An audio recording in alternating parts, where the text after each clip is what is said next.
Welcome y'all to the Reality or Not podcast with your boy DJ Reality and your boy Brian from Nothing New Under the Sun. What's good with you, Brian? How you doing?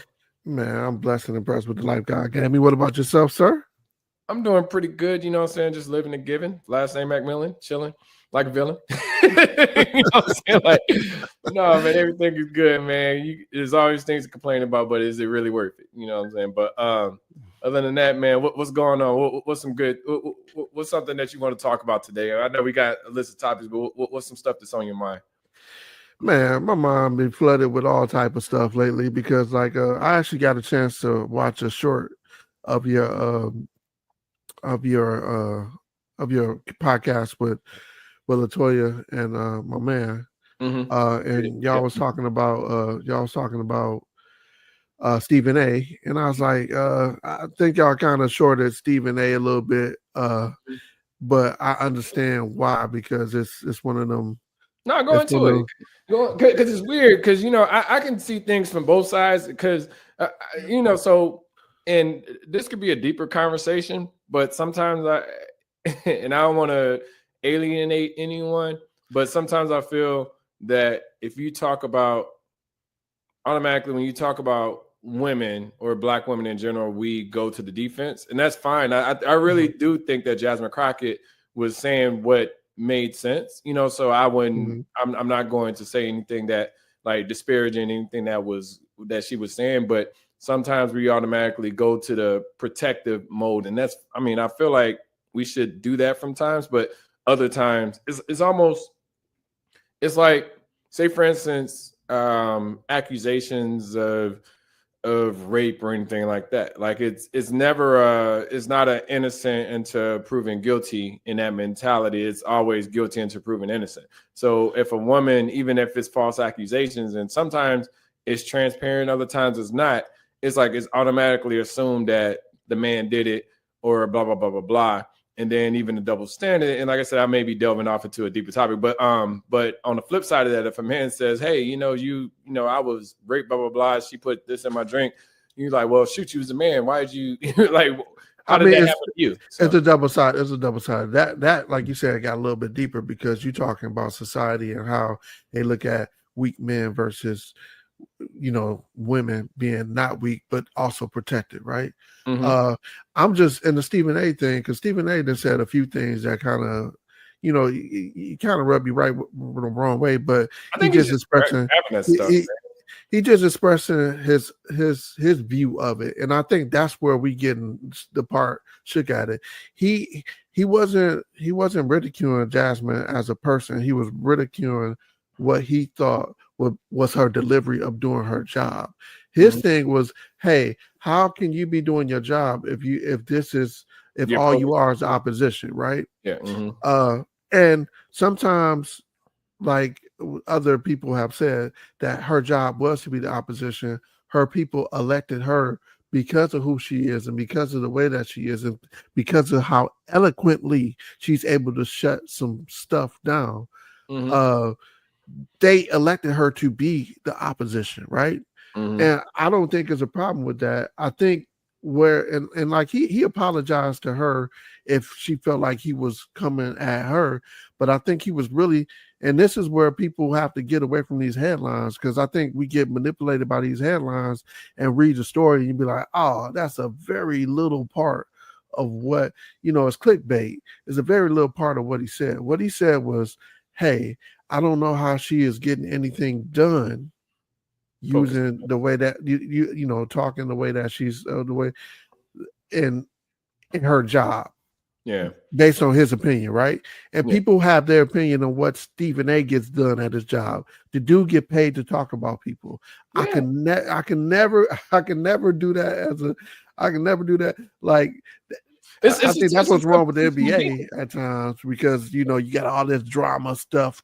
They building up drama or whatever. And I heard such and such would like a trade. He ain't happy. Shut up. Look, Brian. If I don't fuck with you, and I hate people that do this. And don't get me wrong, I just want to talk about you. But I'm just saying, if I don't fuck with you, but you're the subject or you're the headline of the conversation, then it's almost like that New York shit, right? Like they'll say like rappers or whoever from New York, they'd be like, he's like, yeah, that I don't fuck with them, but shouts out to him. You know, like, wait a minute, hold on. You just said fuck this nigga like in so many ways over here. But now it's like shout out, like it's almost like well, you know, I ain't gonna even mention his name, but shout out to him. You know what I'm saying? The best to him. I'm like, bro, like what, like that's condescending, and I get it, but at the same time, it's like, well, say for instance with Stephen A with LeBron, it's like he might not fuck with him. So of course, every opportunity, he's gonna take the chance to throw a little barb at him. And Stephen, and this is the dope part about Stephen A, honestly. Stephen A can say things like, I'll see him on like Gil's Arena, or he was just on Melo's show the other day. That's where a lot of this stuff came up. But it's like he says things in a way that I'm like, okay. I mean, I get what you're saying, but then, you know, he'll go on the show and, you know, and he'll do his own platform, and it may not translate the way that I would like to hear it, but like he can say things in a certain way to be able to capture your attention. Like he'll say, well, you know, I don't fuck with LeBron, but you know, I like shouts to him for being able to do everything he's done in the community, his longevity within the game and stuff like that. Like he acknowledges that part, but then he'll get stuck on something like, you know, well, did you see how the cameras were set up, you know, with me at the Lakers game? Like, you know, why didn't they have like this angle? All you see is the back of my bald head type of shit. And it's like, bro, like that was fan video. Yeah. that was somebody from the fans recording recording the game. Somebody probably in a higher seat, and they lucky that they got even that interaction. Yeah. But again, when you in that business and you like, and I know is sometimes it's better to be infamous than famous, and sometimes it's better to be both, right? So I look at Stephen A as a polished Kim K, right? Didn't have to do a sex tape, but he made it up using his words and provoking people. It's provocative. You know what I'm saying? And provoking. And like you said, he went on Melo's show. Dog, you know that's his homeboy. And like, it was like people like, yo, you think Melo should have? No, dog. Melo, if bro, man, fight their own fights, man. It's like, no, John, because like if you with me, right? And let's say we got an op, right? And let's say she called me and was talking like, oh yeah, let me get on there, and I'm gonna be like, look, I'm gonna hold you accountable to what you said with Shantae, because guess what? You said it. That's my homeboy. That's my cousin, and we like. This is how real men iron it out. Like, I'm gonna hold you accountable to what you said. Now, like Carmelo, like Stephen A basically said, I don't really mess with LeBron, and LeBron was pretty much messing with his money, right? Because it was a contract negotiation. And like Stephen A, you have a purpose and you have a place in this media thing because of what you built. Hands down, you did it the right way. LeBron doing it the right way. I just don't understand why we trying to tear each other down in that process. You know what I'm saying? No, I'll say this. I'll say with the Melo thing, the way it was clipped up, it wasn't that good, because what Melo ended up saying, like, hey, look, I want to try to work this situation out between both of y'all. Yeah, so it was the way they clipped it up, it was just kind of like they had, and like I said, I mean, sound bites are sound bites, but the way that they clipped it up was that, you know, Melo just letting him rant on his boy type of stuff. And I was like, well, you got to be cautious of that stuff too, because like I said, I mean, the headline rings louder than the actual, you know, full story that was out there. So it's provocative. No, look, and look, I like get the juices going. Listen, I can't. The one thing I don't have any problem. I listen to Stephen A, but I don't listen. I listen to, and this is a bad part on mine, but I listen to Stephen A for clips. I can't listen to him. I can't watch his show because I mean, for one, it's during the day, but on top of that, it's the same topic that just gets regurgitated like every half an hour or hour. And I'm like, well, I mean, I done already heard what he had to say about it, so I can watch maybe the first hour of it, the first half an hour, but then the same topics are going to be the same topics, like 30 minutes, or it's almost like a live news thing that they're talking about yesterday's topics. And I'm like, well, they're just talking about the same thing over and over and over. It's like, well, LeBron is hurt, or Luke is out 2 weeks, or it's like, well, you know, what is the Lakers going to do, or what is who's gonna, win it. It's like it's literally the same. Like they don't really like some of the NFL they're focused on, but they don't really talk about anything else except the hot topic and they keep repeating the same hot topic over and over and over. Yeah, but man, it's because they do it on every show, right? They do it on Brinley's show. They do it on his show. His show is like 3 hours though. See, I like First Take because they bring on people like at first I used to the dude that went to Duke. Jay Williams. Yeah, Jay Will. Right. I didn't like him, but I think Stephen A made him more likable because he tries to hold Stephen A accountable to what he says, right? And then like Monica McNutt and like the one lady that's there that does the NFL stuff. I like how like give them shine, and that's the one thing that I can give Stephen A. Like give him shine, and then he always tries to point out that devil's advocate thing, like Lamar Jackson. Is he really MVP? Was he really MVP all that time? Yes, he was, because he got it. You know what I'm saying? Yeah. We're gonna talk about it. And I like the fact that he wants players to get their money, but he's annoying. And I can say definitely. Annoying, because that was a dynamic between him and Skip that made it like perfect for television. Like they're both annoying.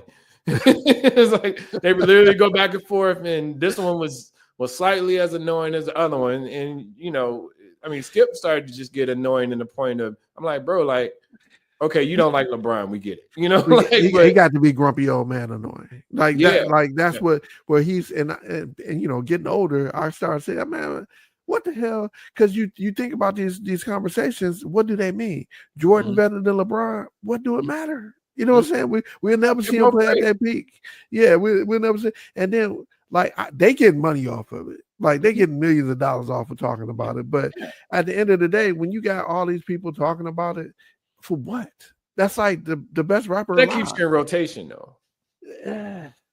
I'm not a fan. Like you said, it's the same conversation over and over. Yeah, it's gossip over and over. What's the hot topic? Let's keep talking about it, and people are going to keep watching because. I hate the fact that Shannon, I thought Shannon was a great addition to the show, and I was hoping he would eventually get it. He's screwed up with the OnlyFans chick, but, Shannon and Skip were pretty good. They, with the exception of, put your glasses back on, but other than what you gonna do, nigga? You gonna jump over? He's like, put your glasses back on. He's like, and it's like, okay, we're there. He could have. I don't know. It kind of not. It wasn't racist, but it's kind of like, bro, like he was a boss. That's what I got. That's what came across. It's like, yo, you work for me, dog. Like, and then like Shannon, even his hiatus from the show, I probably I like Shannon. Shannon, he puts on the suits, get the muscles out, and like he really goes for what he believes in. But I think his feelings got hurt. And I don't know if he was milking it for the whatchamacallit, but then, is he the ultimate bag dropper? You said the bag what? Bag dropper? Like he dropped the bag. Like he dropped the bag. Yeah. He up there. And the only reason I say that is because he had to pay the chick out. He didn't have to. He just paid her out just so it could go away, right? Yeah, so it could go away. But can you imagine? It's like they say he was in the middle, and like I said, I say allegedly, but he was in the middle of negotiating a $90 to $100 million back, and he had ESPN behind him. He had all it. It's just. But ain't that what got it started? Didn't she see that and was like, "Yo"? I think she was just out for 10%. 10% cut. So either way it went, he was the ultimate sucker, right? Because at that point in time, he could have just kept fighting it. After he lost the ESPN thing and on the go, because he's. I will say this: he's interviewing a different crop of individuals before and after. I don't know if you had a chance to watch any of his stuff, but it's just it's totally. Don't get me wrong. I like the people that he interviewing, but it was like. Wait a minute, now you got, Tony Yall on here. And, it felt like it's like he's kind of going for the urban crowd. If that makes, I'm like, wait a minute, wait, you're interviewing G Herbo? It's like wait a minute, we're nobody. No, I didn't expect this. Like where is this coming from? But anyway, it just feels like the climate, not the climate, but things have changed. I guess the climate, but the things have changed around him where it's like, okay, now I gotta, I don't know, get this audience back or figure out a way, because I still, like I said, I still watch it. I don't watch it as like I used to tune in as soon as it was live. You know, I remember watching the Barkley one like live as it was going, and you know, I like Barkley, and Barkley is going to speak his mind. Anyway, I just thought it was like, I feel like the crop of talent that he's interviewing has shifted since so let's go to the topic that we went to actually last week. Is that cockiness, or is that confidence that all this stuff happened to old Uncle Shannon Sharp, especially when he had them OGs telling him directly, "Hey, you need to lead these." So here's my thing with this, right? One thing I hate is people telling you what you should be doing personally, and I just feel like we live in a society that things are like, you have a louder voice, which is fine. Honestly, I used to like it when we didn't have a louder voice, but it's a gift. It's a gift and a curse. Like, we have a louder voice now. We can we can just say, you know what, we want to record a podcast today. We can go and put it out there, blah, blah, blah, and go with it. You know what I'm saying? But at the same time, everyone has an opinion, and opinions are, I feel like sometimes people take opinions as fact. And when you say, I can't remember, I think she was 19 or 20, and he was, I think 55 at the time, or whatever age. He was in his 50s. She's damn near crossing 20. And it's like, well, shit, if he can get that, and if that's what he wants, that's fine. When you start to get to that pedophile space, it's like, all right, bro, like, you need to chill the fuck out. But when you're that rich, or when you have that much fame, it's like, well, you should date around his age. I'm like, yo, like, so it's funny. Deion Cole, I don't know if you had a chance to watch this special, but Deion, well, he has several of them, but he has a special. He was talking about like age and stuff like that, and being across the, starting getting older. And he was saying how he was like, yeah, man, Angela Bassett, she bad, you know what I'm saying? You could tell she bad, but then you see her friends around her, and you're like, okay, you could tell Angela Bassett's age, you know what I'm saying? Because she's talking about, like, the friends were like, because Angela Bassett is bad, like she's bad, stuff, and she in her 60s, like she is a beautiful woman, you know what I'm saying? But he was talking about, like, all of the women around her, around the same age, but they ain't Angela Bassett bad, you know what I'm saying? So you tell him, like, oh, you should mess around with somebody your age. Like, well, maybe the ones around his age aren't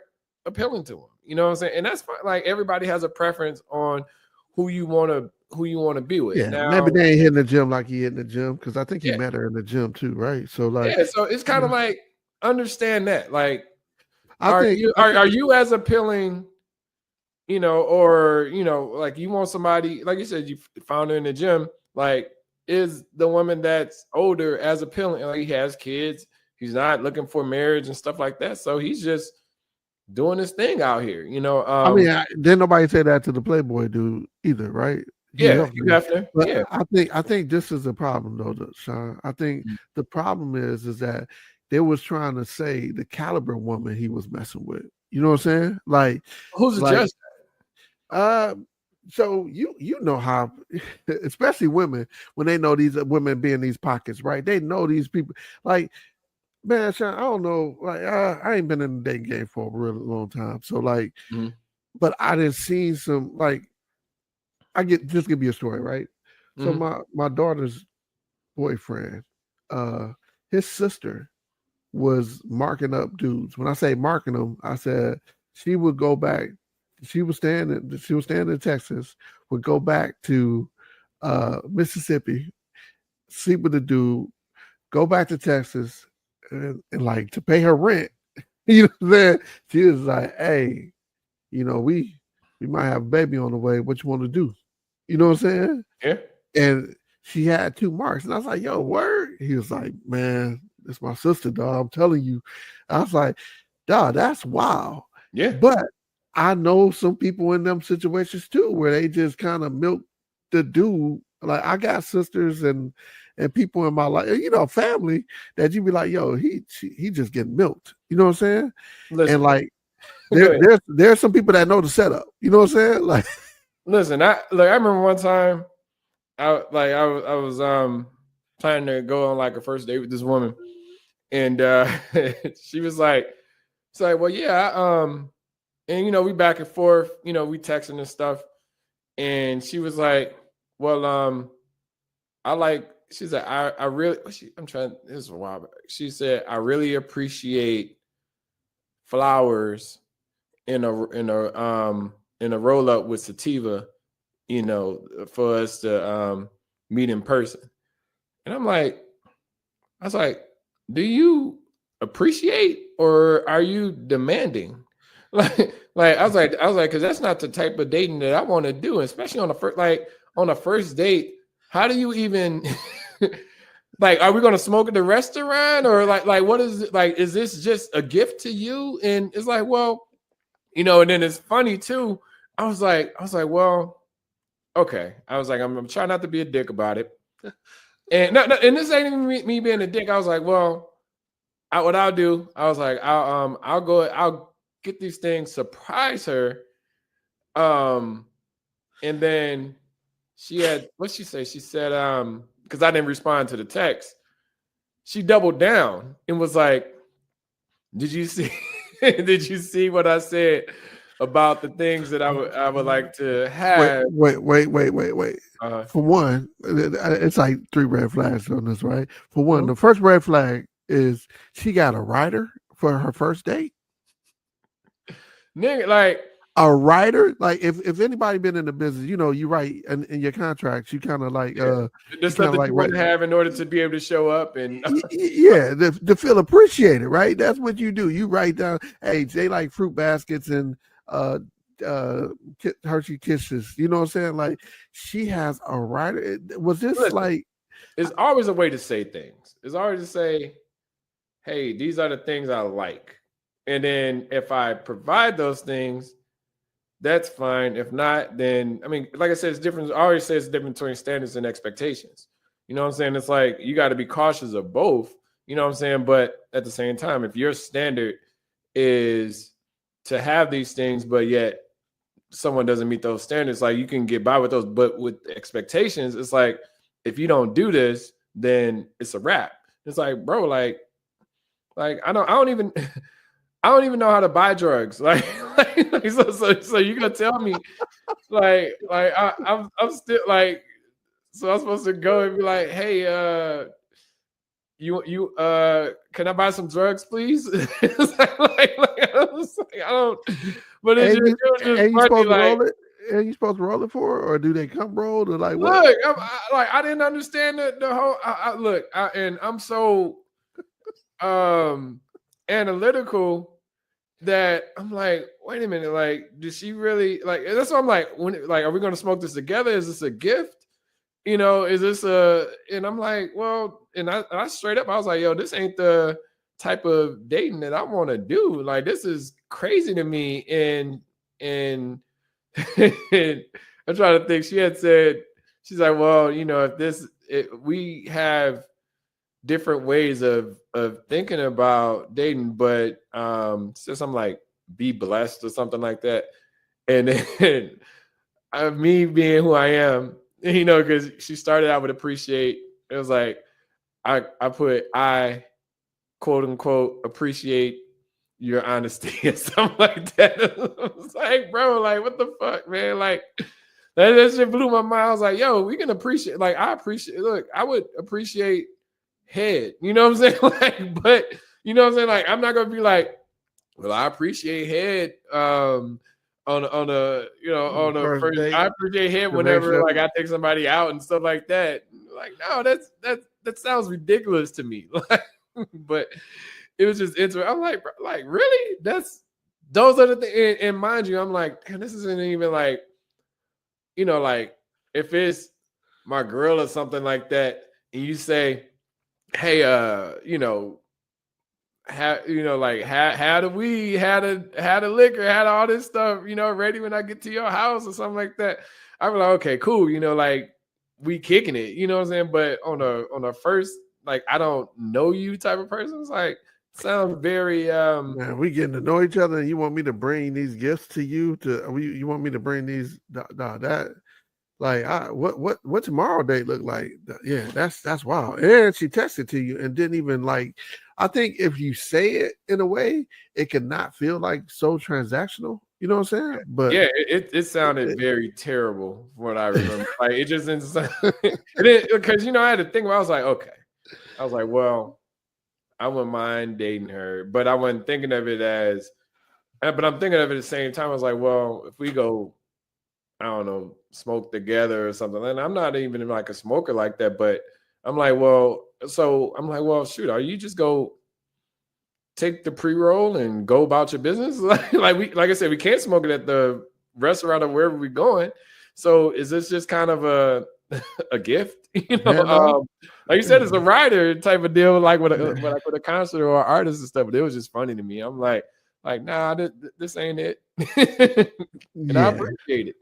Hey man, so with that being said, I know we talked about your dating apps and stuff like that.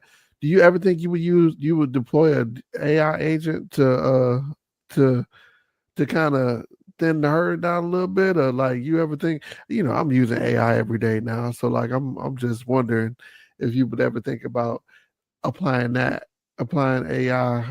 give you some definite traits and stuff and be like, hey, these 8 pictures is a women that I would definitely like to go find me some types like this, I'll say this. I have to, like, I don't have exposure to dating apps like that, but I think that if that was I guess if it was more of a, if I had more, because I'm trying to think, you got, what was the one back in the day? You got Match, you got Christians Only, you got, what's the one? Starts with a G. Grindr, but I can't remember. Bumblebee was yeah. So you got all of these dating, like it's interesting to like, AI is very important.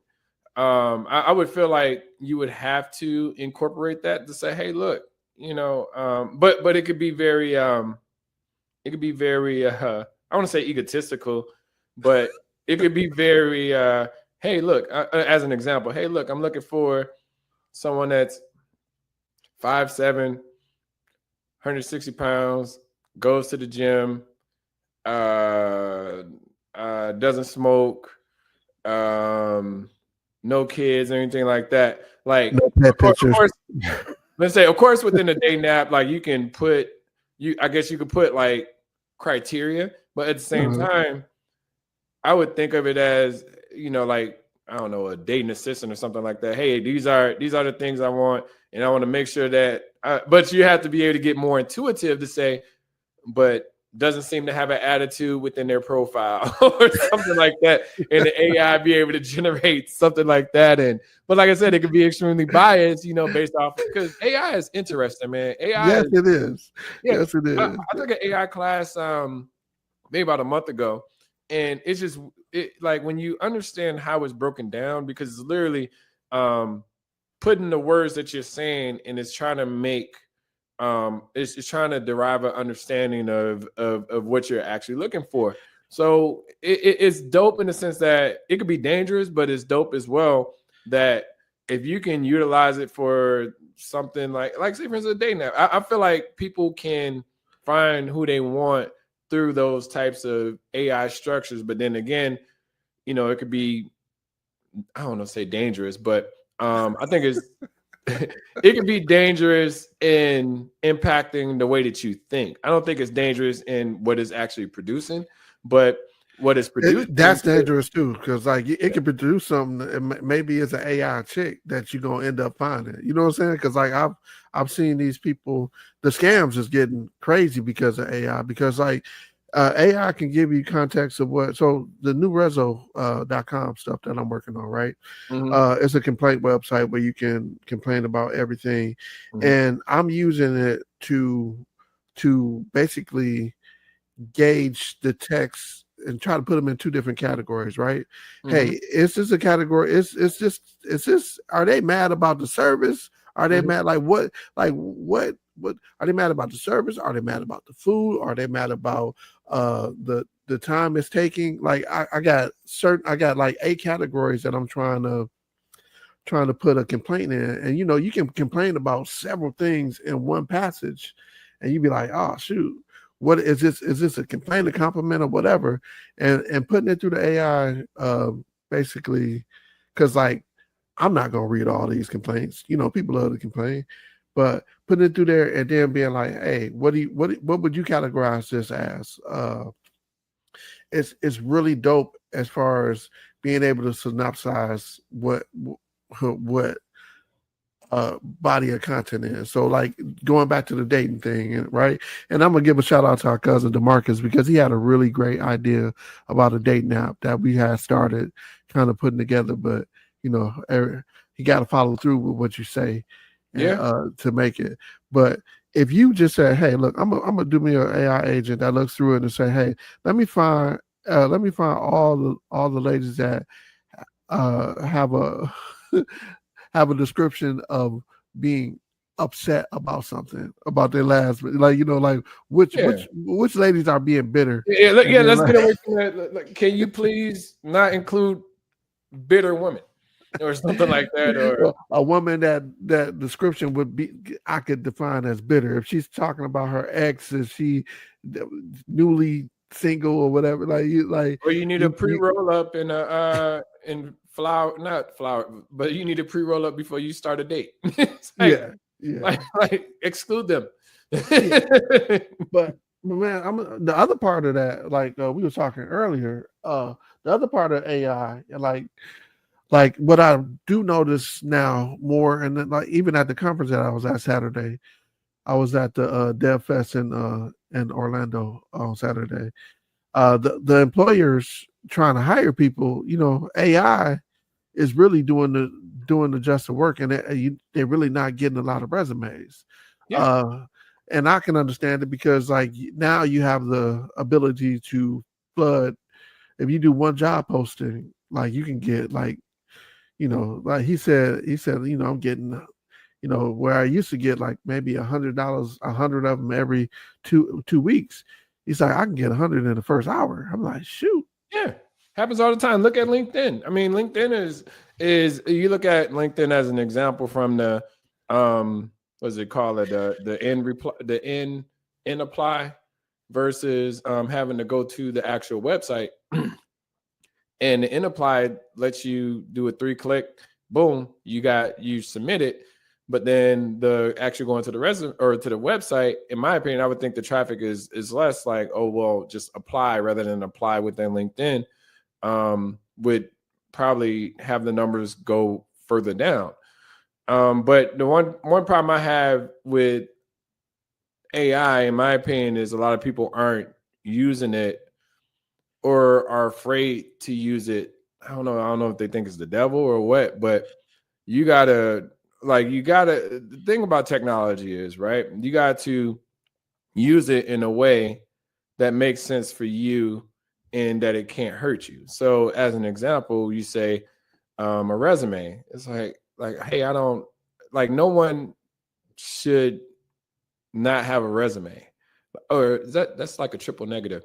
Everyone should have a resume available to them, just because you can literally go in AI or like, one of the AI services, you can go into there, even if you don't want to type it, you can voice it and say, hey, I work for this company. This is what I did. Make it look good. Make it cater to this particular opportunity that I'm looking at applying for, and make sure that everything that being mentioned within that job, I have within my resume under, I don't know, 3 or 4 work opportunity or work history. And it's like it'll put it out there for you. And it's just weird when, you know, I hear about, you know, people, like I said, the finding a job is always a difficult thing, but applying for the job is the easiest thing in the world now. Like, But I mean, it's a double-edged sword too, right? Mm-hmm. Sean, because I feel like it's AI eating AI. You using AI to cheat AI, right? I see so many people doing this now. You use, and it's even on my. I think it's literally using because the tools that's available to you. But here's the thing: some people paying for this, right? Some people paying for it, and then other people like so. I know some people paying the Chat GPT $20 a month thing, right? Mm-hmm. That's cool. That's cool. But some people are paying. Well, you paying. The industry is paying this AI to digest all the resumes and stuff that they getting to thin out the herd, right? Mm-hmm. And like to say like this AI is really consuming AI because like some of the times when you're talking to it, like you not like it's some people that's just saying create me a technical resume with such and such and such and such that they don't necessarily have these. It made it for that ain't you cheap. So I'll say this. That's when that's where the interviews matter. You know, because I feel like it all ends up coming out. You know, I mean, of course, it can be wasting someone's time, you know, but when you get interviewed and you're being asked, hey, did you do this? How did you do this? Blah, blah, blah. Then that's we had mentioned this before, the faking it till you make it.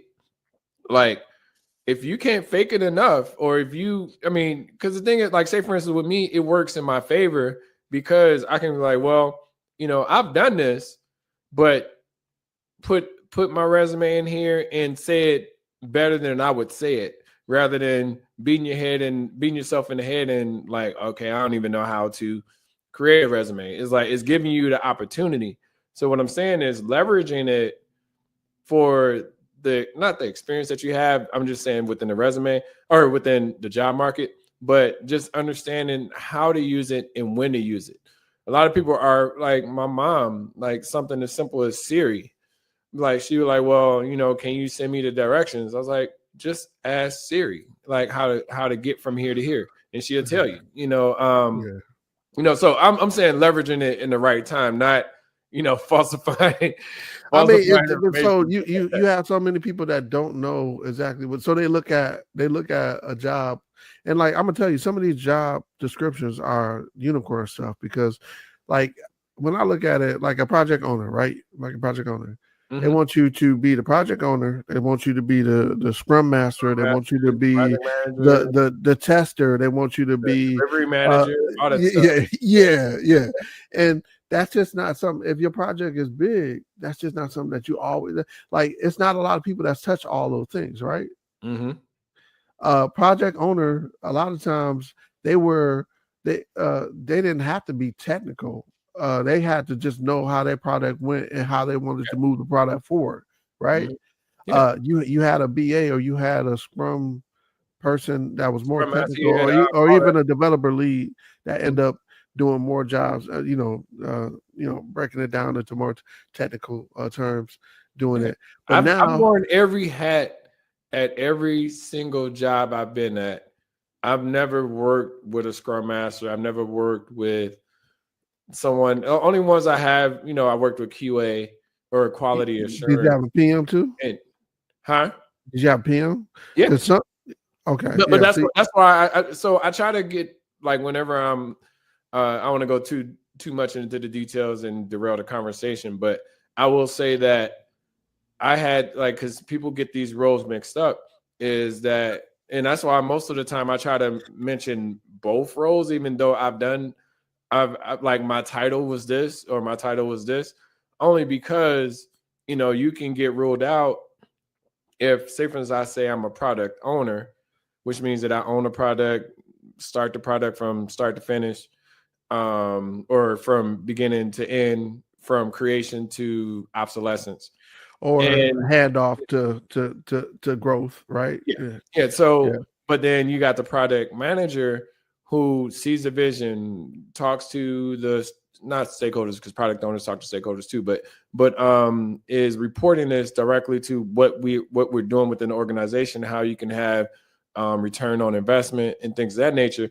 Like, well, see, that's every role I've had right? is all of it. You know, it's never been. And I'm the scrum master. I'm setting up the sprints, and I'm setting up all of these things. I'm managing Jira or any project management tool, or ADO or whatever, or Azure DevOps. But it's just interesting that, like, I have to, like, within my resume, I have to split it up to say, okay, I was project manager over here. I was product owner over here.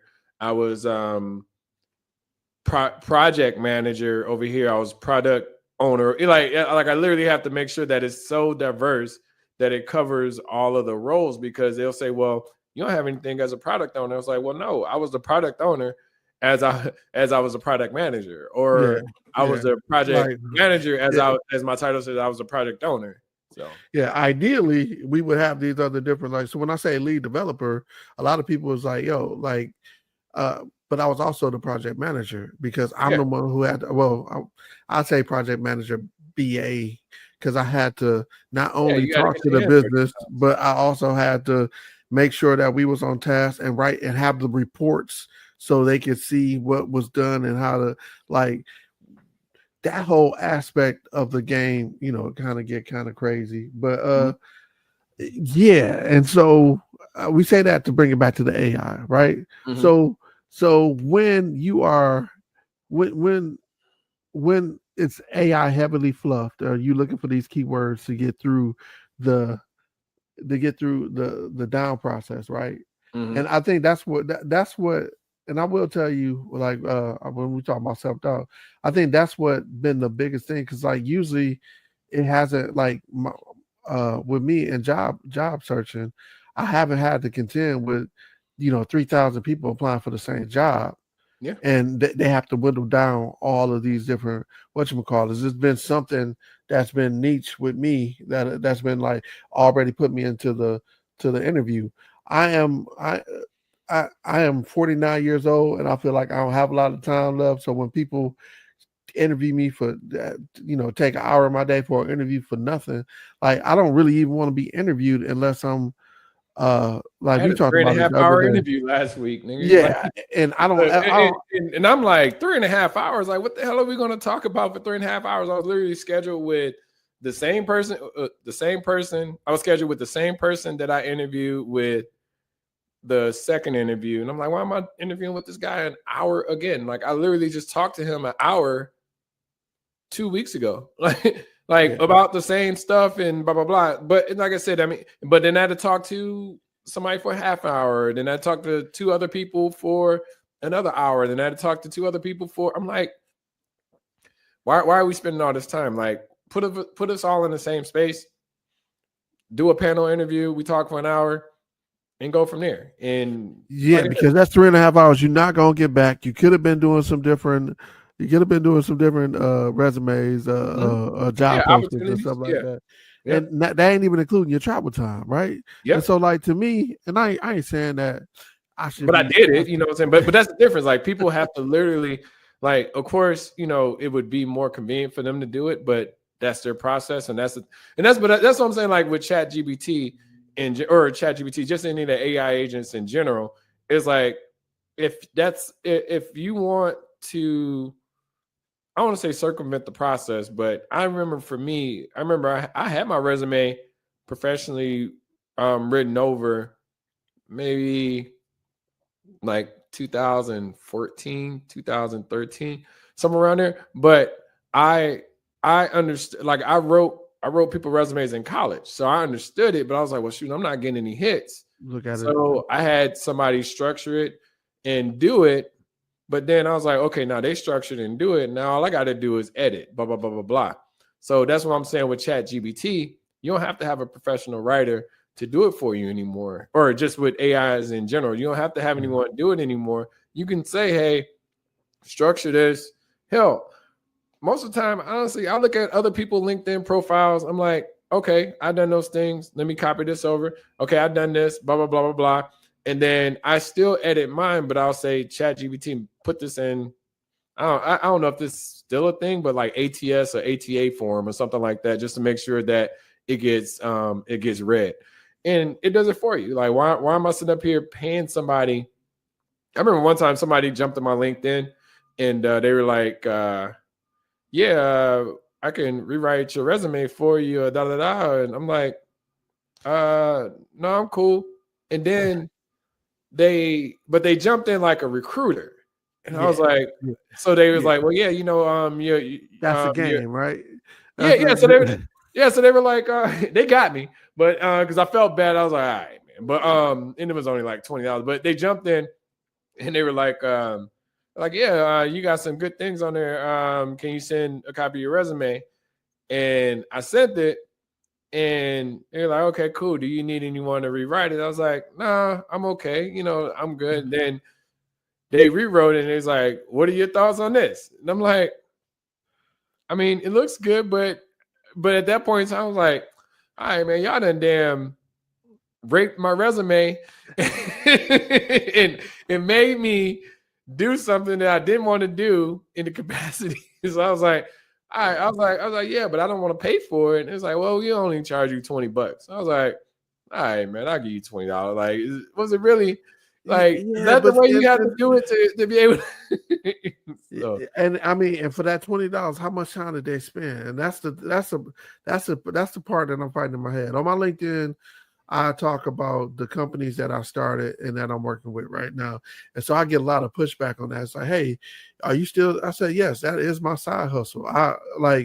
That is something I cannot depend on a job to take me over to my retirement. You know what I'm saying? So like, this is what I do.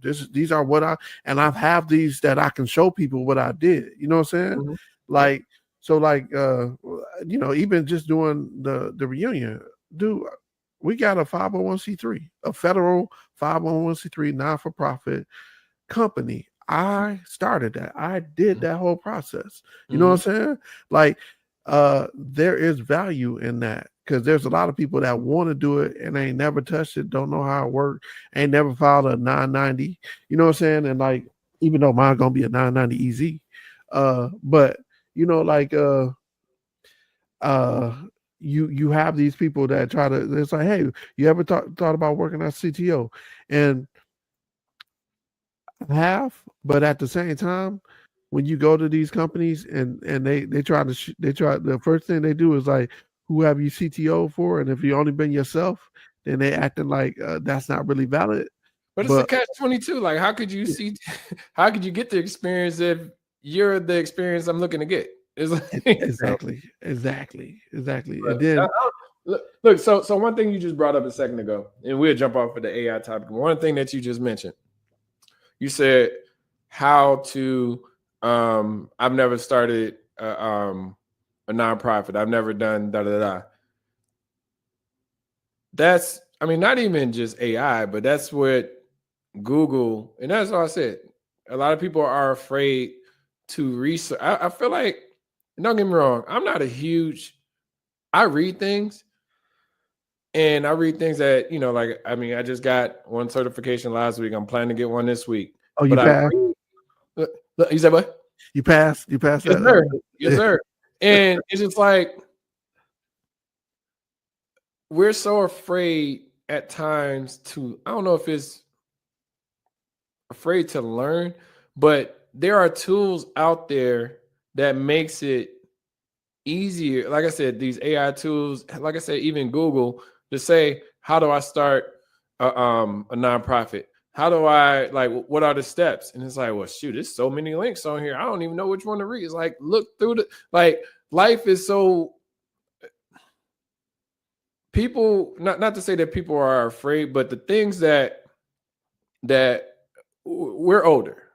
And I say we're older as in the younger ones have these tools, and we're like, why are they using this to do this? And it's like, well, we were in similar situations, like, something as simple as MP3s.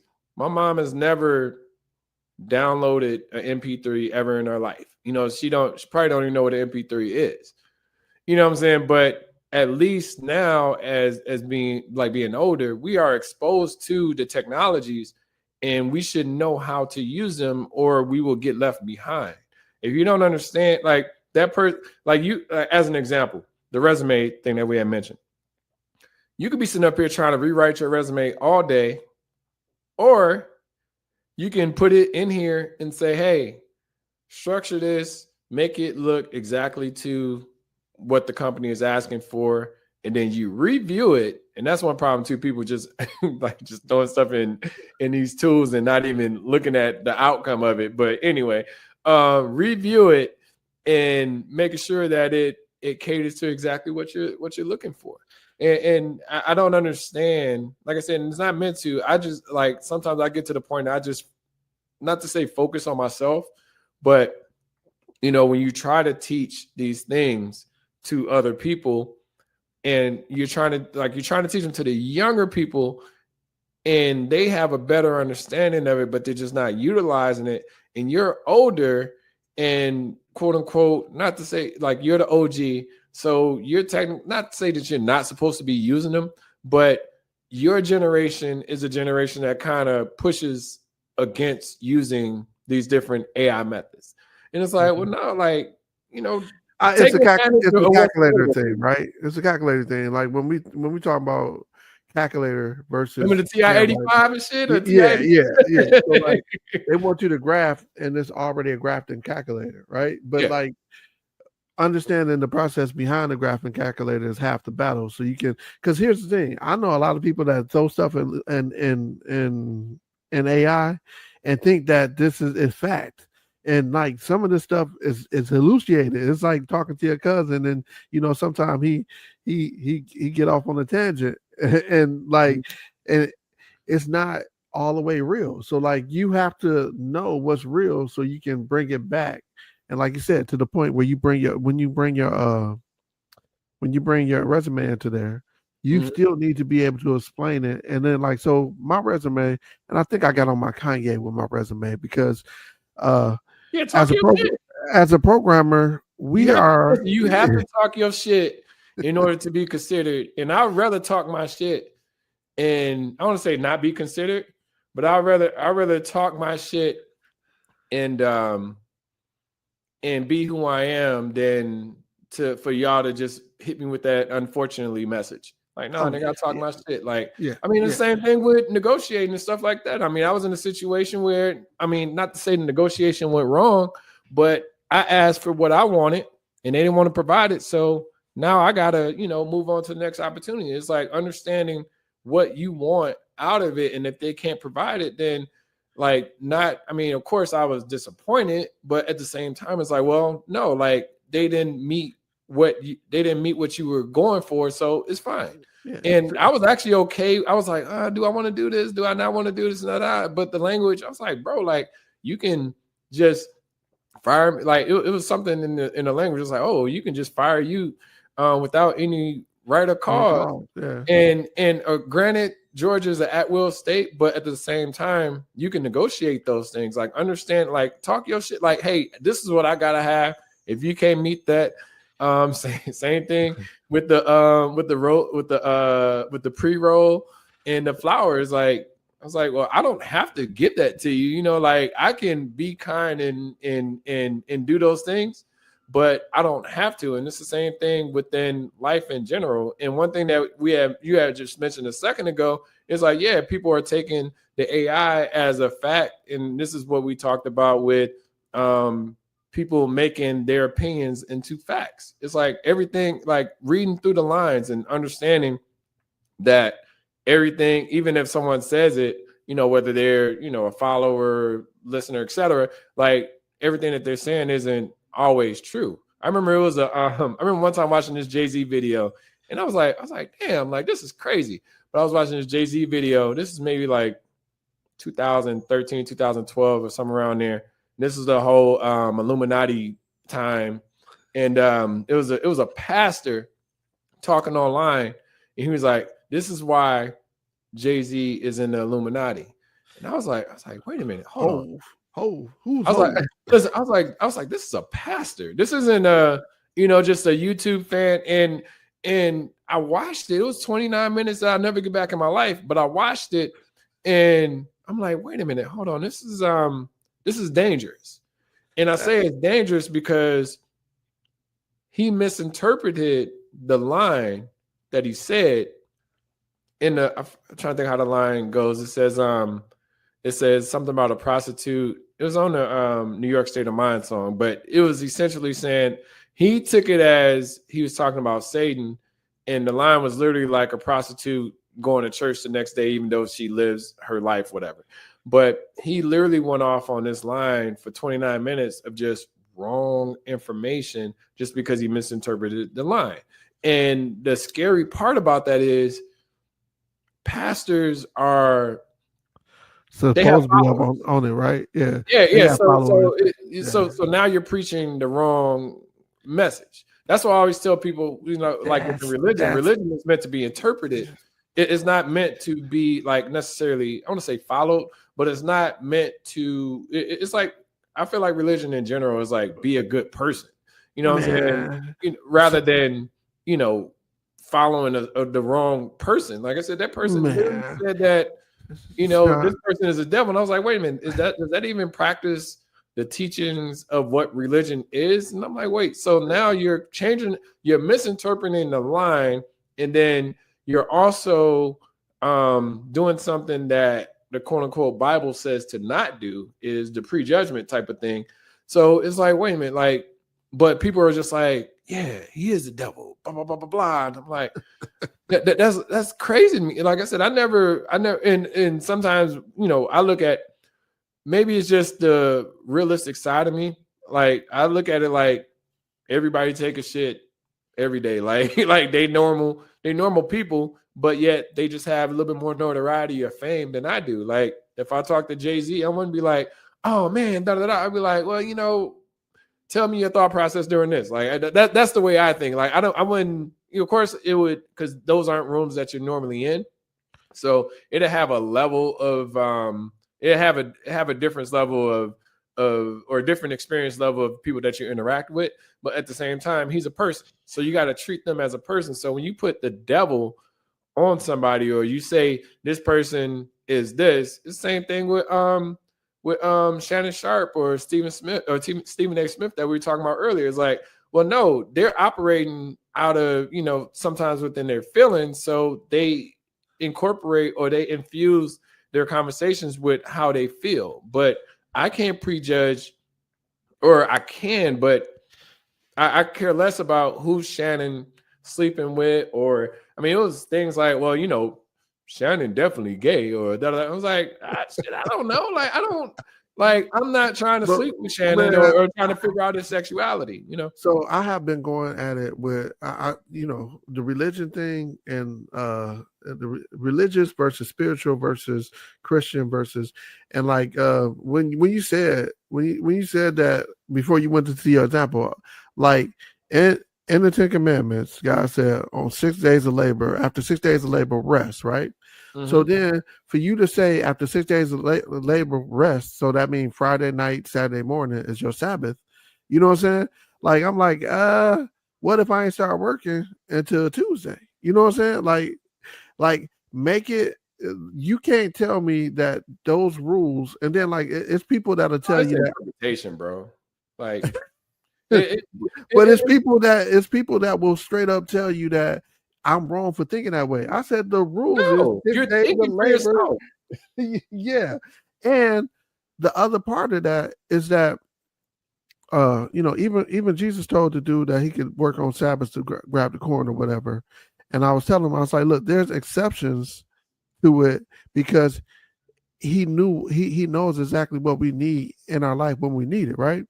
But let me get back to my point. My point is that your relationship with God is personal.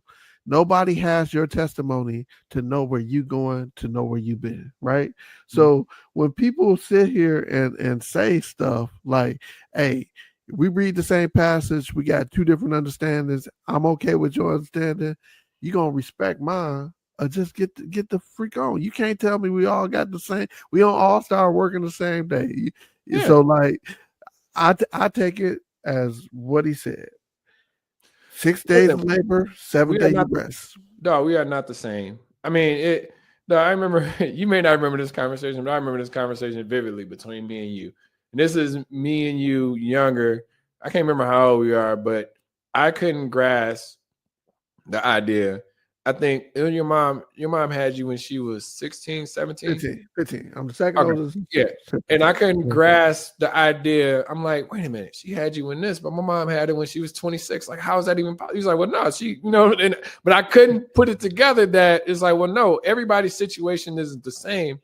And I feel like even within religion, like everybody, I feel like everybody practices their own. I feel like everybody has, they have a way of doing things, but they practice their own version of religion. And that's fine. Like, I don't have to abide by your form of religion, even if it falls under Christianity, blah, blah, blah. Like, because people pick and choose what works for them.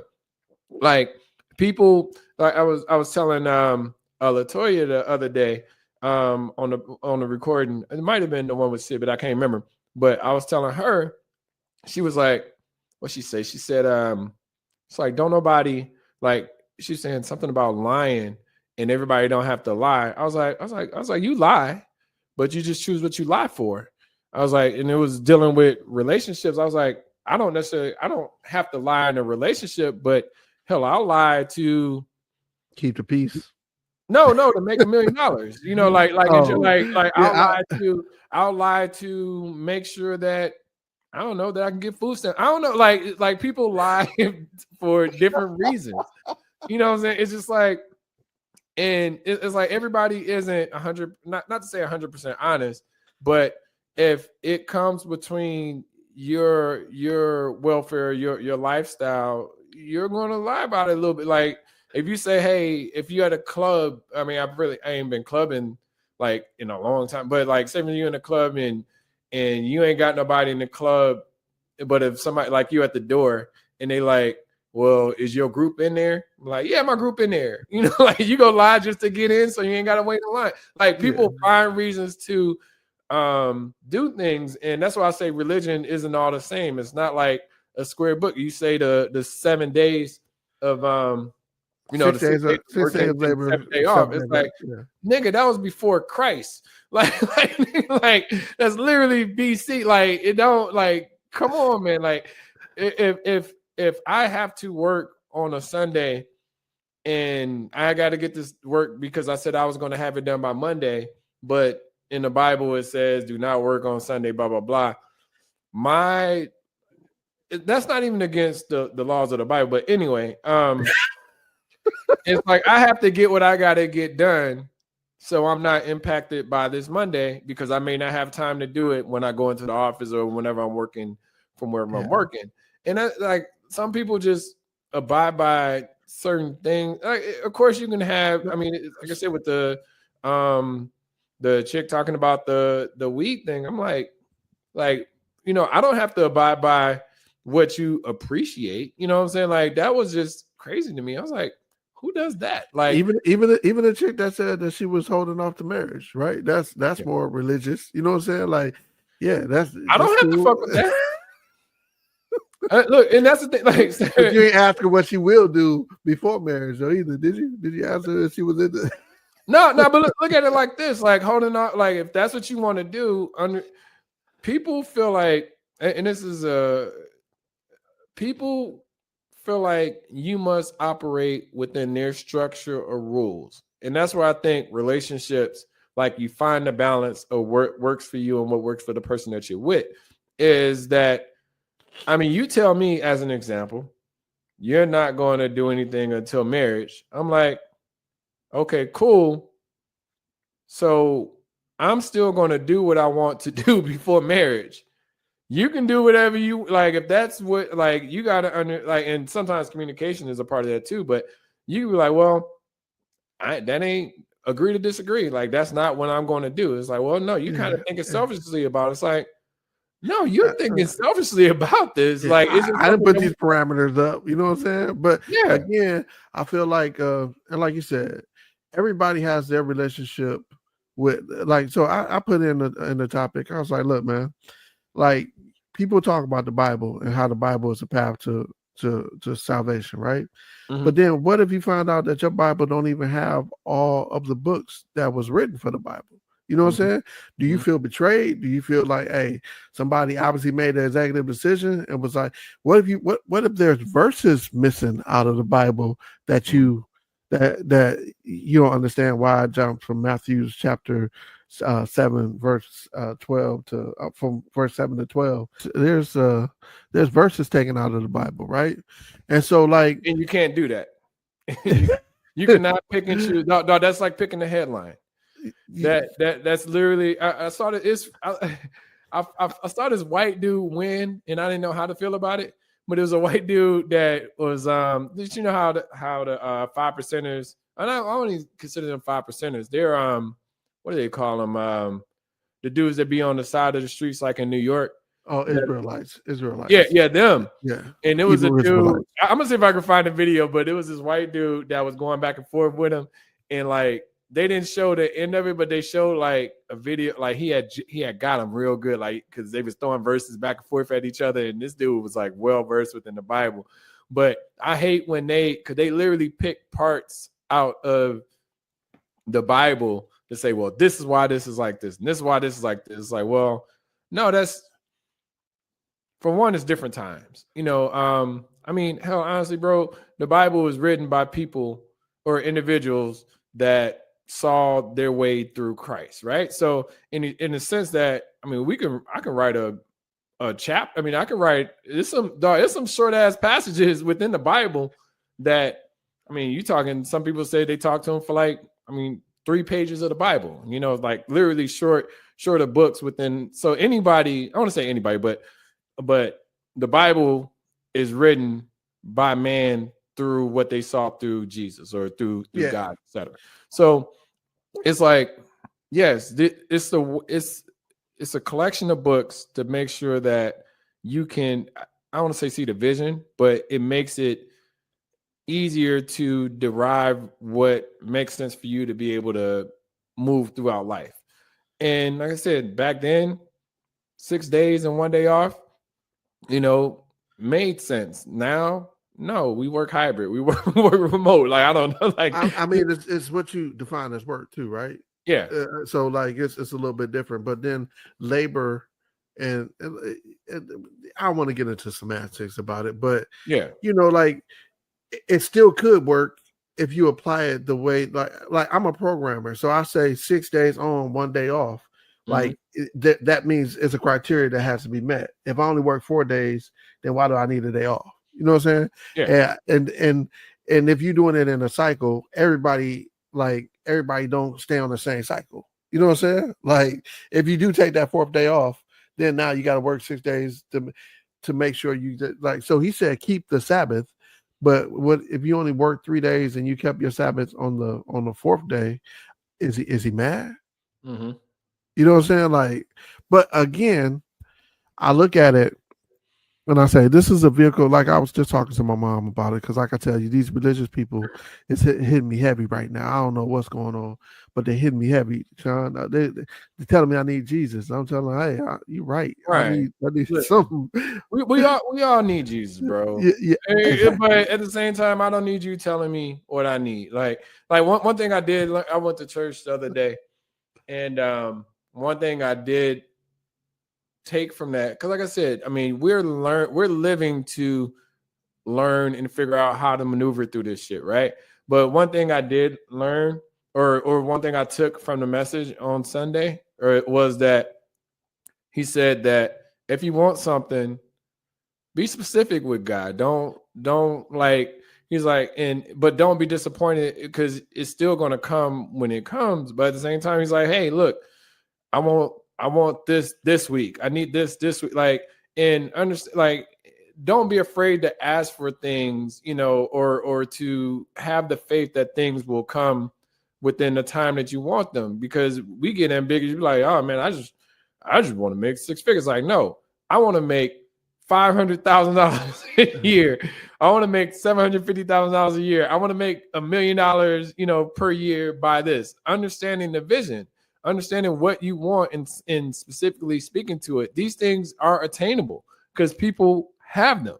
So ask or build to be able to get to that level and say, these are the things that I want, or as long as I feel like in life, as long as you're living a good life, you're not doing people dirty.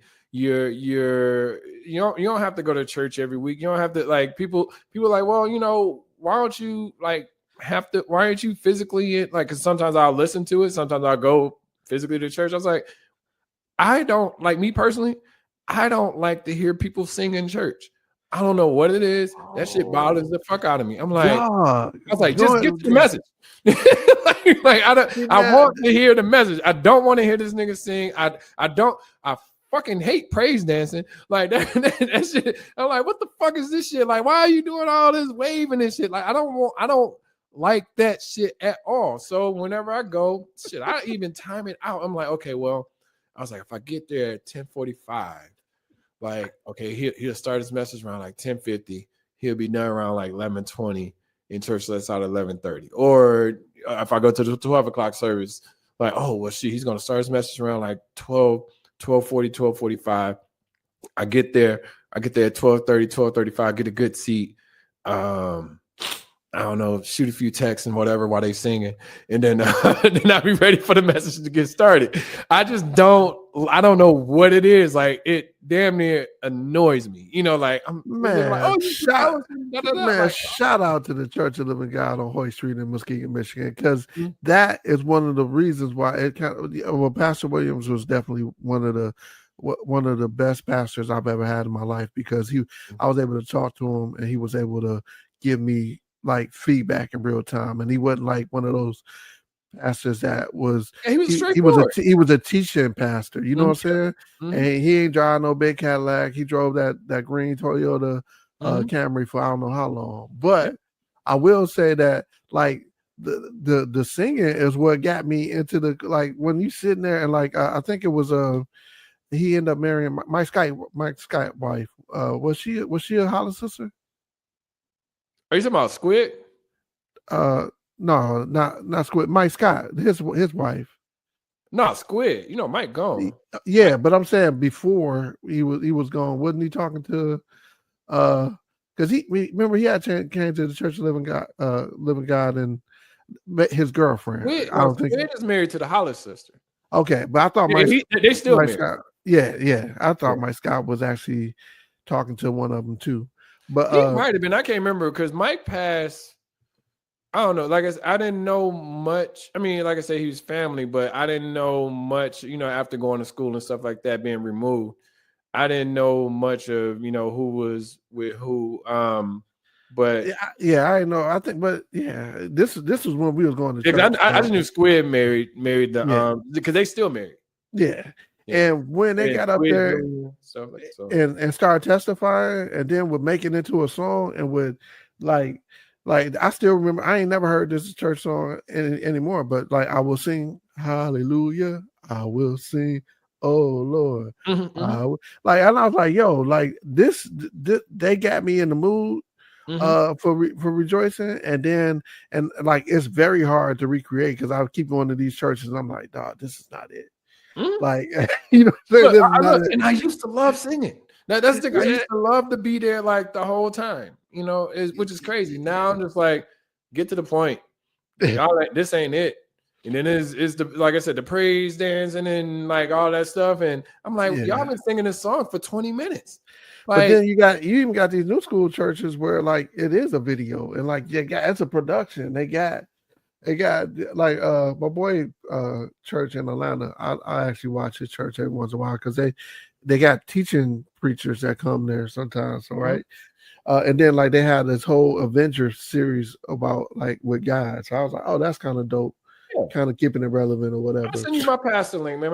The pastor I go to, I still got a church in Chicago that I go to, and it's crazy. That pastor, and I'm gonna send you the one that's here in Atlanta, because I like him. But it's a pastor I got in Chicago, and I still send my tithes to him or to that church. But I remember like my first time, and I was trying to find a church in Chicago, and like when I went, he was like, "Hey, look, I'm going to heaven. He's like, if y'all want to come, that's cool. If not, you got to figure it out on your own. But hey, look, you can jump on my train, or you can do your. And I was like, damn, now that's like kind of like the way that I think. It's like, well, and not that. I mean, that's just how I think in general. It's like, well, hey, look, I can break it down to you. You can roll with me, or you don't, and then you go your own path. And I feel like sometimes that's how I was. I want to say that's how I was taught, but I would rather, like, say for instance with school or any, like, if I take on some debt, I'm not going to, like, if I take on some debt, I'm not taking on some debt because you say take on some debt. You know what I'm saying? Like, I'm taking on some debt because I have to eat that. So I'm saying that, like, he gave a way. It was like, hey, if you the message that he was giving, that this is the message that I'm saying, you fuck with it, you don't, that's cool too. So it kind of put something in my head that, well, no, I can pick and choose on the message that I want to take from it, or the message and that's just learning in life on how to guide yourself. A lot of people feel like and this is the thing, like, a lot of people feel, and this is what you was mentioning earlier, is that a lot of people feel like if you don't do it this way, then you're not gonna make it. It was like, no, like, you have a thought process to be able to figure it out, instead of just following somebody else's lead. Like, take what somebody is giving you and learn from it and determine if that's the way that you want to go. Like, I don't like, we're not, if you just abide by things in the Bible, it's like, well, shoot, they were sacrificing fucking goats for forgiveness. It's like no, it's like, you don't have to do that stuff no more. But yet understanding that, yes, you have to sacrifice at times to get more, and that's just the nature of life. But a lot of people feel like, oh no, you, like you said, you ain't supposed to be doing nothing on Sunday. I was like, no, like, I get up, I go hike. Who said it was Sunday? Yeah. Like, that's right. My thing. Like, who said it was Sunday? People are doing stuff out of tradition, not like out of a religious tradition. And then when you ask some questions about why they're doing it, like, so I'm like, I remember I actually was just talking to my mom about it again, but I remember taking communion. I've never taken communion, and like, I was like, yo, I don't know what about it didn't sit well with me. But then, reading the Bible and stuff, reading the Bible myself, and then, I actually asked the pastor about it, Pastor Williams, about it. I was like, yo, Jesus was talking to his 12 disciples when he did it, right? He himself said, taking my blood, taking my flesh, right? These are representations of my blood and representations of my flesh. So it was 12 disciples plus Judas and Mary Magdalene, right? Where in the world does it give a preacher like, where did they apply that to do it in church, right? Because it's nowhere else in the Bible, and he was talking to his disciples. And how do we get that applies to the church? Mm-hmm. And he said, hey, I don't know. Let me look that up. Mm-hmm. Somebody then took that and made a tradition out of it, not to say that that's what it is, because he himself said, hey, I don't know how it got into the church, but I know that it's a representation of what that Last Supper was. And I was like, cool. I'm not. That's okay. But what I'm saying is, I don't think nobody else has the ability to bless something as his flesh and his blood besides him. And so therefore, I don't see how we can have communion. I mean, I can get the, like, I could be speculating, but my idea of that as an example, and I could, like I said, I could be totally wrong, and that's okay. I'm okay with being wrong, but it's like saying, well, the pastor is the vessel, and taking communion with the vessel to Christ or to God is the reason why communion is there. But the most important thing about that is that's a faith thing. So if you have faith that communion is the way to do it, that's fine. If you don't have faith in it, you don't have to communion. Like that's where I think people need. And I'm talking more about the process. Who applied the process to church? Yeah, because he wasn't. I think that came around like handed down traditions and stuff like that. Yeah. So like, and I ain't knocking nobody who did it. You know what I'm saying? But I'm just saying, like, Just don't say that I have to do it in order to have a relationship with God or to fellowship with y'all. It's like, it's almost like I feel like sometimes we segregate ourselves to find reasons like, well, I got a better faith in God than you. It's like, or because I read the Bible, I do da da da. I was like, well, faith, was it faith by faith, not by sight type the verse. And it's like, well, my faith can be stronger because, and like I said, this isn't defining whose faith is stronger or not, but I'm saying, but my faith can be stronger because I've taken the ideals that I've gotten from the Bible and incorporated them within my regular daily life rather than picking and choosing when I want to follow the Bible.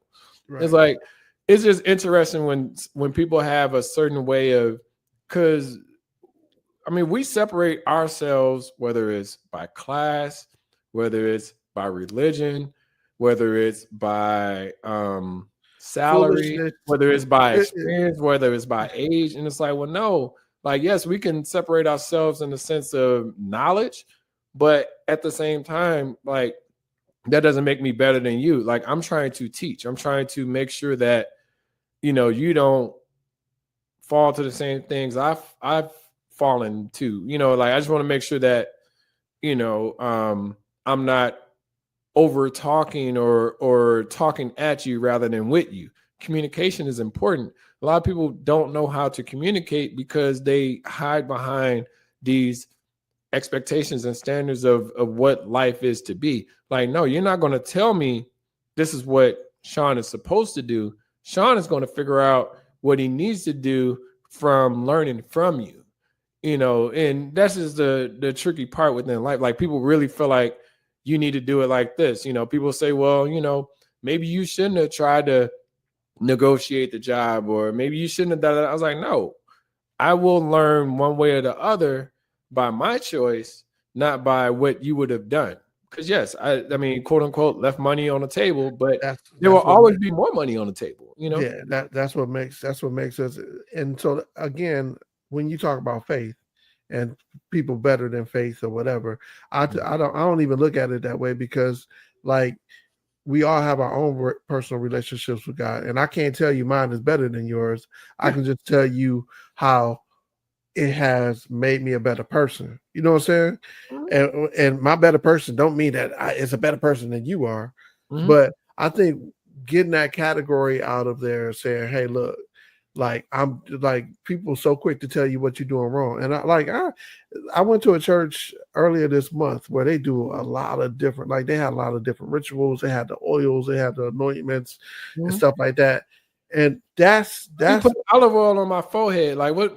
No, they put it on your hair, which was, I was like, yeah, but no, you ain't messing up my S curl. and it's I understand whatever it takes you to be right with your creator. And I say that by saying that, like, again, we can read the same passage and take different steps from it. So yeah. I feel like, but your steps being taken doesn't have to be my steps being taken. It's not going to be my steps, because and we got a different background. Your mom was 26 when she had me. She had you. My mom was 15. We mm-hmm. got a difference between I'm born in the fall. You're born in the spring, right? You get mm-hmm. good birthdays. Mm-hmm. Yeah, it's just like understanding that part. Like, everybody's journey isn't the same, and you trying, like, I tell people all the time, like, I try to, as long as it's not any investment within me as far as my money and stuff, because then I have a direct opinion on that. But if you ask me advice, I'll give you advice on, like, what I can give generic advice, and I'm saying generic as in I can put myself in your shoes. I don't like to give advice based off of what I would do. You know what I'm saying? I like to try to mix it up in a sense. And the only reason I'm saying, like, the money part, like, okay, you say, hey, look, what's some advice on buying a house? I need you to co-sign for it. I'm like, well, hey, look, this is what I did, da da da da. But you ask me advice on, buying a house and da da da. I'm like, well, these are the things you're going to have to go through, and I'll give it to you so you can understand it, versus like me putting myself in your shoes based off of the way that I think. I'm giving advice based off of of knowledge, not based off of my experience. And I'm giving advice based off of experience as well, because this is what I went through. But at the same time, this is what the process is. This is, you have to put money down and decide if you're under contract, or you have to get an inspection, or you may not have to get an inspection based off of current laws or whatever, but you would be good by getting an inspection because it finds things in, as an FHA loan, as an example, you have to, or was it, I forgot what FHA stands for anyway, but first time home something.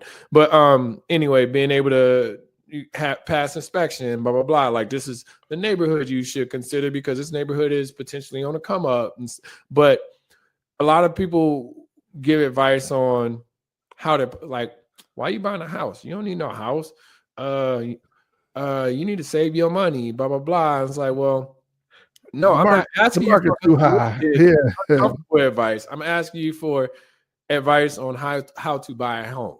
So I'm giving you the advice that you're asking for versus the advice that includes my opinion in it. Right. All right, Sean. Well, we're gonna have to lock that. We're gonna have to actually wrap this up because we're getting a little late in the process. Mm-hmm. And the other thing that I wanted to tell you was, like, real quick. Mm-hmm. I tried to do the AI. I got a thing. Agent that mm-hmm. goes through and look at my YouTube videos and then writes a blog post and then writes a blog post and then it creates some social media thumbnails for it. Mm-hmm. Really good, right? I was like, oh, I'm cooking, right? But when we do ours, because ours is so long, it craps out and just so, like, I don't get a chance to do a blog entry for it. So does it, because you got the shorts, but then how long does it have to be, or what's a good time frame to for it to, like you say, record for 45 minutes? We essentially run out of tokens, and I don't know if I can pay for more tokens, but I'm saying, like, is it based, like you said, time, like, so is it like if we record at 45 minutes, would your token count be better, or like, how does that work? I'm gonna cut it up, and I'm gonna cut it up, and I'm gonna see. I'm gonna see what that worked like, because I don't know. It didn't offer that to me, so that's what I'm gonna look up. So I'm gonna cut this one in half and then see how it worked. So let's do this next time. Let's record for let's try to push it to less than an hour and see if that helps. Because I did used to split them up into, like, part 1 and part 2. And I probably end up splitting this one because I think we need to, because, for, like, I know for me personally, I'm not listening to an hour and 50 some minutes straight and have that capacity. I want to try to figure out how to split it into, like, 8 to 10 minutes. Like, because that's why, like, even say from the other podcasts that I watch, I tend to watch, like, I tend to watch like 10, 8-minute episodes than watching 80 minutes of episodes, if that makes sense, or 80 minutes of one. So, because the shorts are no more than 2 minutes, but yeah, let's try to do it to like 45 minutes or an hour. We just got to really be tight within the conversation. Can try, yeah. But I'm cool with that. Nah, and see how it. I mean, I'm just saying for the being able to generate that AI stuff and go from there. So yeah, and like I said, I'm gonna cut this down just to see what happens, because we cover a few topics, so I'm gonna see how far I go through and do it, because I did it on my other ones, but you're talking less than an hour, so let's do that. Let's try to stick it within there. Pause, and then we'll figure it out. All right. Well, anything you got to say to the people? Oh, yes, sir. So try to make sure that anything that you do in life is the things you want to do. You can compromise, but don't compromise the things that you're standing on. If you want weed and flowers, and that's something that you're not that's a non-negotiable, then go with it. If you want something within the contract negotiation and they're unwilling to let you have that, then go to the next contract, go to the next opportunity. Just make sure that you're not settling on things that you stand on. And yeah, that's it. All right, and I'm gonna end on a final note of like this week when I went to church, it was all about faith, and faith and living by faith and going by faith, and like hitting 49, I kind of got a little rocky because like it feel like I do these assessments year over year, and this year has been a worse financial year, a worse health year as far as my matrix, and a worse family year where I didn't feel like I got enough done with my family. And I'm looking, I'm like, yo, why is this showing up? But then like I forgot to look on the bright side. I still got everything that I'm still making do over a year with no job, still making it happen, and I ain't lost nothing. And like you said, you know, we at times we want stuff to happen on our time. And then I was just thinking, like, yeah, he's always provided. So I'm not going without.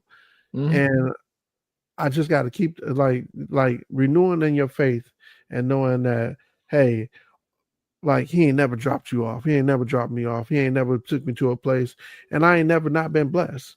So like as I put the pressures on myself to kind of figure out where I'm going and how it's going next, I just gotta for one, I gotta be appreciative of what I've already have and what I've already accomplished, and where you're taking you. So keep your faith and understand that this too will pass, and that like when you get dealt bad cards, you just keep playing. Yep. No, that's words to live by. I mean, just keep pushing through. I feel like a lot of people do give up and don't feel like there's a silver lining. Just understand that faith, like you walk by faith, not by sight. Like I said, it don't even necessarily have to be religious. Just keep persevering, keep doing the things that make you dope, and don't just sit there and wait for stuff. Like make things happen within your faith. Don't expect like, oh, a job is going to fall from the sky, or this husband is going to fall from from the sky, or you know, my bills are going to be automatically paid or anything like that. It's like, no, you still have to do your due diligence, take care of the things that that you can, and the things that you can't control, you know, put them within the faith. So yeah, cool. Well, make sure you like, subscribe, leave a comment. If you want some specific topics that you want us to cover, we're all good with that too. But otherwise, thank you all for tuning in. Talk to you soon.